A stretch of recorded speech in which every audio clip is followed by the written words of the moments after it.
Welcome বন্ধুরা, আমি আবার আপনার মধ্যে একটি নতুন ভিডিও নিয়ে চলে এলাম।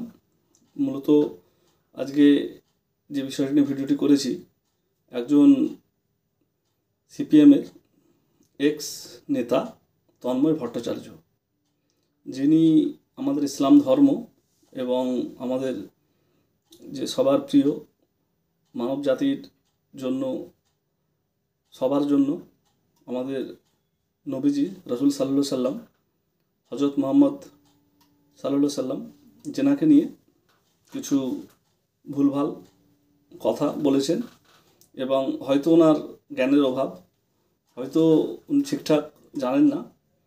তাই আমি ভাবলাম যে এই বিষয় নিয়ে আমি দু চার কথা বলি এবং যদি আমার এই ভিডিওটা ওনার কাছে পৌঁছায় তো ভালো করে ওনার জানা এবং চর্চা করা উচিত যে ইসলাম ধর্ম কোনো তালোয়ার বা যুদ্ধ করে প্রচার হয়নি এবং তা প্রমাণিত।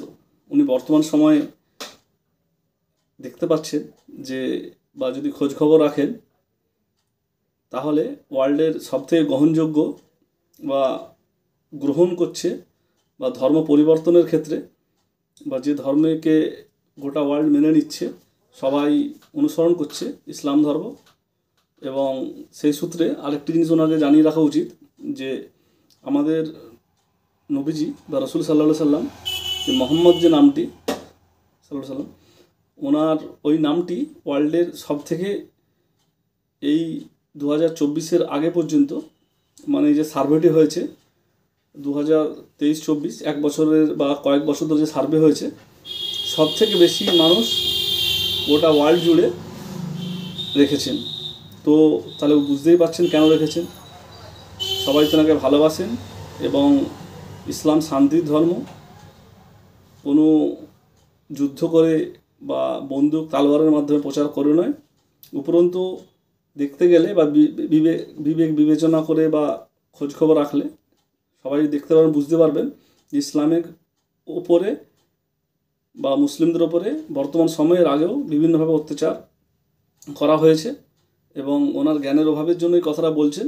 আর দ্বিতীয়ত, উনি একটি মামলায়, মহিলাজনিত মামলায় সাংবাদিক নিগ্রহ একটি মহিলাকে করেছিলেন, তার জন্য ফেঁসে গিয়েছিলেন।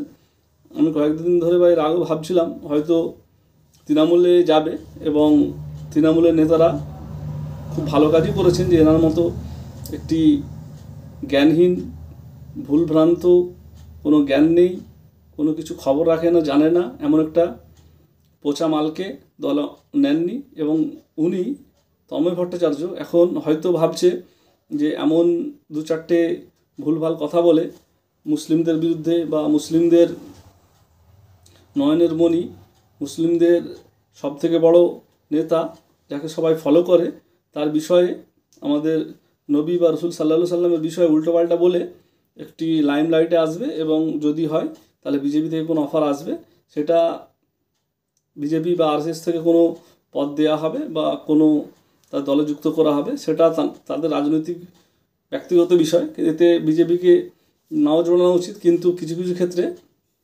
এমন হয়ে থাকে যে কিছু কিছু, যদি ওনার হয়তো চিন্তাধারা, তন্ময় ভট্টাচার্যর হয়তো চিন্তাধারা যে আমি যদি এমন ভুলভাল কিছু বলি তাহলে হয়তো বিজেপি থেকে আমাকে কিছু অফার ফফার দিলে, হয়তো পদ দিলে, তাহলে রাজনৈতিক পরবর্তী তার জীবন শুরু করবেন।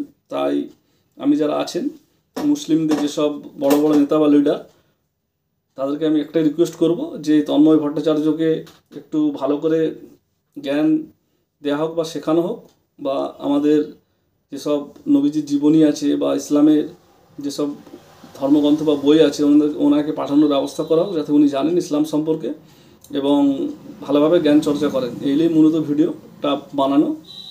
আরেকটি বিষয় যেটি বলছি, যে কোনো নৌকো বা কোনো জাহাজ যখন ডুবে তখন বর্তমান সময়ে মুসলিমদেরই সাহারা লাগে। হয়তো তন্ময় ভট্টাচার্য মুসলিমদেরই সাহারা লাগছে, যে এমন ভুলভ্রান্তি বলে লাইমলাইটে এসে যদি কিছু রাজনৈতিক স্বার্থ চরিতার্থ করা যায়। তো এটাই আর কি, মূলত এই জন্য ভিডিওটি বানানো। যদি ভিডিওটা আপনাদের মনে হয়ে থাকে যে শেয়ার করবেন তো শেয়ার করুন এবং কমেন্টসের মাধ্যমে আপনাদের মতামত দিন যে আমি কী ধরনের আরও নিত্য নতুন ভিডিও বানাতে পারি বা আমার মতামত আপনারা চান। তো পুরোপুরি ভিডিওটি দেখার জন্য অসংখ্য ধন্যবাদ। Thank you so much.